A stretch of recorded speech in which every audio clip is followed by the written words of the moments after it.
telcos are notoriously known for not being innovative and launching new products, and one of the things that holds them back oftentimes is their systems, their IT systems. So in your role as Chief Commercial Officer, how much influence are you having on the traditional IT and its ability to drive innovation, new products and services?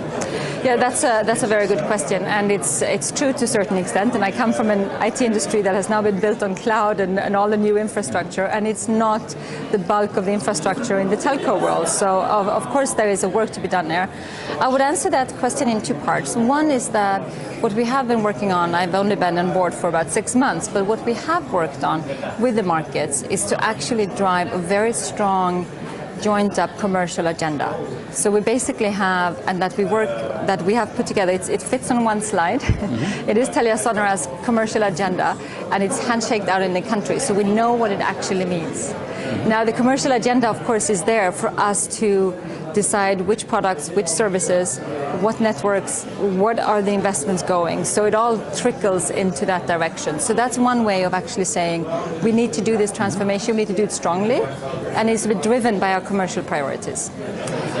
And then the second part is that Sweden and Finland, which are our two major countries with also most of the legacy, we have agreed on considerable transformation projects, which we talked about at our Capital Markets Day.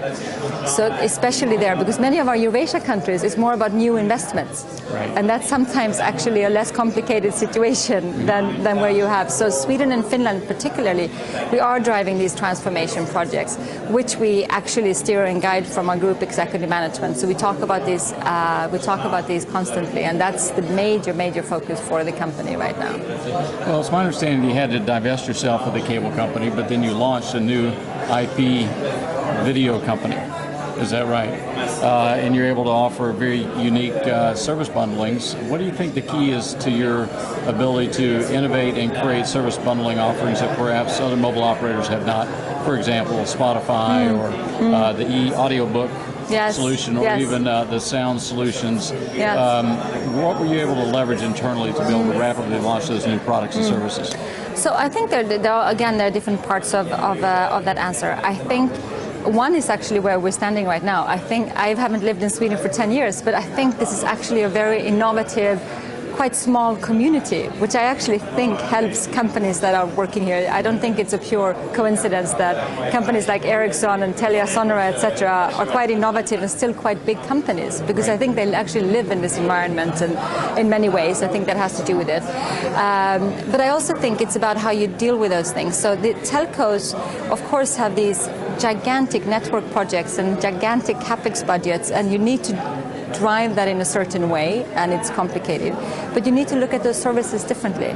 There are consumer services, you have to be agile, you have to be quick to the market. So we have a different way of taking them to market. We have a different way of managing them as R&D projects. We work tremendously strongly with partners like Spotify, who are from the beginning startups, not really anymore, but in the beginning they tend to be startups, which I think infuses us with actually acting in that agile way. And I think that's critical to our success.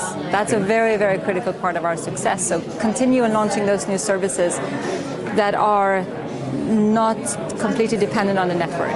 I think that actually drives us forward. And what can you tell us about your over-the-top broadcast services versus the traditional video services to the home?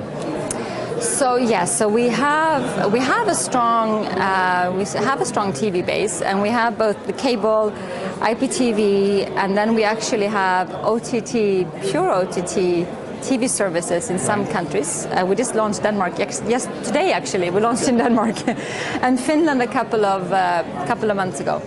So that's it's not an easy area, but it has been very instrumental for us and it really started as a complement to our customer base, especially in our broadband area. And that's how it started. And I think we have a very good, we obviously track it, but we have a growing TV subscription base in all our countries today, actually. In some countries we're even #1 with some of the Baltic countries, because we have a good real-time playback and video subscription services. And now with the OTT service offering, we are creating a new kind of, I would say, a new angle in some of our countries. All over the mobile device. which enables us to go all over the mobile devices, exactly. And of course, we have many different devices on our network. Helene, thanks for your time. Thank you very much. Pleasure.